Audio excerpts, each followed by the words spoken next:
म्हणजे आता मी ह्याच्यातला फारच कमी पोर्शन दाखवला आहे त्यातला, पण पुढे तर म्हणजे तुम्हाला मी सांगू, ही जेव्हा सभा बघितली होती ती दाखवायची की नाही आम्हाला टी व्ही चॅनल्सला इथपर्यंत हे आमच्या मनात शंका होत्या. तुमच्या मागे बसलेल्या महिला ज्या होत्या ना त्याही कुठेतरी ऑकवर्ड फील करत होत्या. इतकी ही भाषा शिवराळ होती. तुम्हाला पट्टे अशी शिवराळ भाषा वापर ना. ह्याची सुरुवात कोणी केली सर? हे बघा, कोणी गाय मारली म्हणून आपण वासरू मारावं असा नियम. माझ्या आई वडिलांवर शिवी घालणारा माणूस, मी माझ्या आई वडिलांबद्दल नाही ऐकू शकत शिवराळ भाषा. सन्मान्य भास्कर जाधव साहेबांनी जी भाषा कणकोलीत वापरली त्याला रिप्लाय म्हणून ही सभा होती. मी सुरुवात केलं नाही साहेब. माझ्या आई वडिलांवर बोलू नका. कणकवलीत येऊन तुम्ही माझ्या आई वडिलांवर बोलणार, शिव्या घालणार, त्याच्यानंतर ही रिप्लाय सभा. माझं तेवढंच म्हणणं आहे साहेब की तुम्ही नका बोलू ना माझ्या आईवडिलांवर. अच्छा, तुम्हालाही आवडणार नाही तुमच्या आईवडिलांबद्दल मी जर काय बोललो, तुम्ही मला शिव्या घालणार की नाही? तुम्ही तर एवढे साहेब व्हाईट कॉलर लोक, तुम्ही ऐकून घेणार नाही, तुम्ही शिव्या घालाल जर तुमच्या आईवडिलांवर कोणी शिवी घातली तर. त्यानंतर काय झालं ते पण तुम्हाला मी सांगतो. माझ्या वडिलांना आवडलं नाही, कारण का भास्कर जाधव साहेबांचे आणि माझ्या वडिलांचे फार पूर्वीपासूनचे संबंध, घरापासून ये जा असायची. तर काही मला वाटतं महिन्यानंतर राणेसाहेब स्वतः मला बोलले की जा आणि भास्कर जाधवांची तू बोलून घे आणि ते सगळं तू काय जे काय माफी वगैरे मागायची ती कर आणि ते सगळं संपव. तर मी आमचे एक कॉमन ओळखीचे आहेत, वकील आहेत चिपळूणमध्ये, त्यांना मी संपर्क साधला की साहेब जरा जाधव साहेबांना एकदा येऊन भेटायचं आहे आणि बोलायचं आहे, हे सगळं आपल्याला नको. साहेब रागवलेत माझ्यावर. साहेब मी मिटवायचाही प्रयत्न करतो. मी एक बाजू कधी एकतर्फी चालत नाही.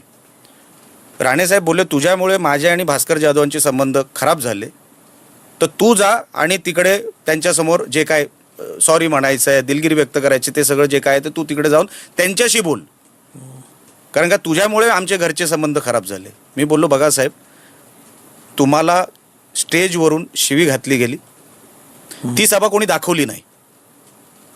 त्याच्यावर त्या सभेमध्ये उद्धव ठाकरे साहेब पण होते. जेव्हा कणकवलीमध्ये सभा झाली, हसत होते, टाळ्या मारत होते, त्यांना मजा येत होती सगळ्यांना. जेव्हा राणेंबद्दल किंवा राणेंना शिव्या घालत होते तेव्हा मी साहेब फक्त रिप्लाय दिला तिकडे जाऊन.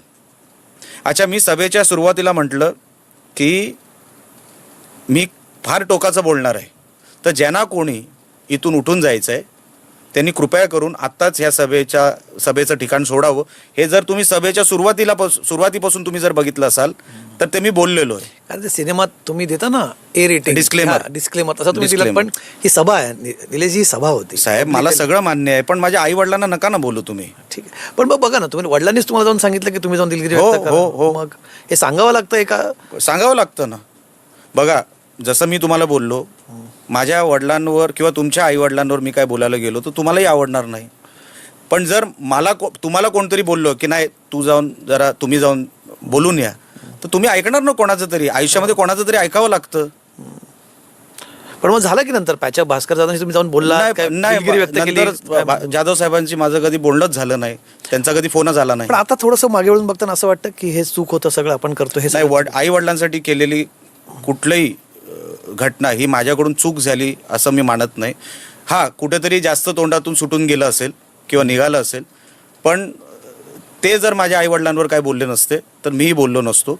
म्हणून रिग्रेट नाही आहे मला. काय असं वाटत नाही की मी कुठेतरी चुकलो.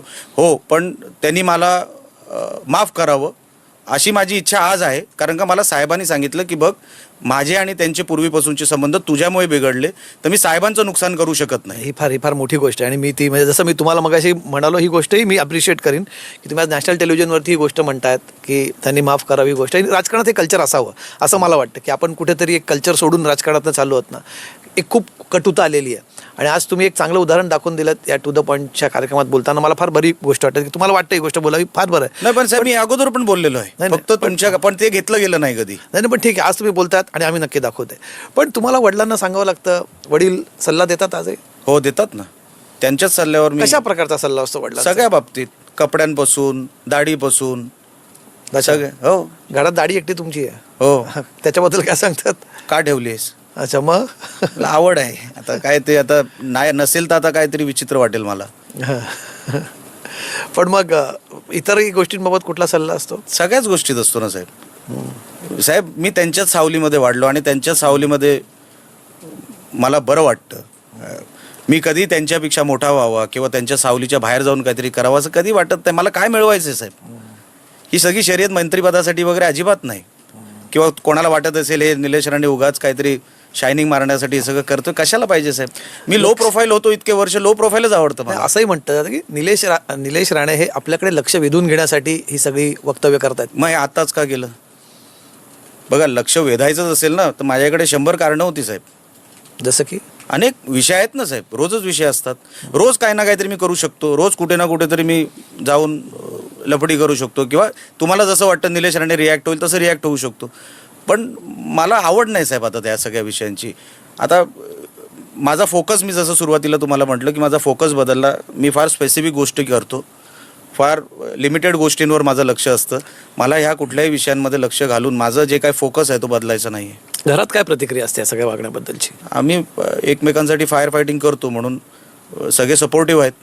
कुठल्याही विषयाला साथ सोडत नाहीत. पण प्रत्यक्ष बोलता का फक्त ट्विटरवरच बोलता? प्रत्यक्ष बोलतो. पण ट्विटरवरती काय बोलणं सुरू होतं मागे? ते मला असं वाटलं माझा अधिकार आहे म्हणून ते मध्ये माझ्याकडून झालं आणि मी ते ट्विट डिलीट पण केलं त्याच्यानंतर. पण मग ट्विटरवरती का सांगावं वाटलं? भाऊ आहे, सख्खा भाऊ आहे, फोन उचलून सांगू शकता. पब्लिक डोमेनच्या गोष्टी पब्लिक डोमेनमध्ये झाल्या पाहिजे असं मला वाटलं, म्हणून मी बोललो.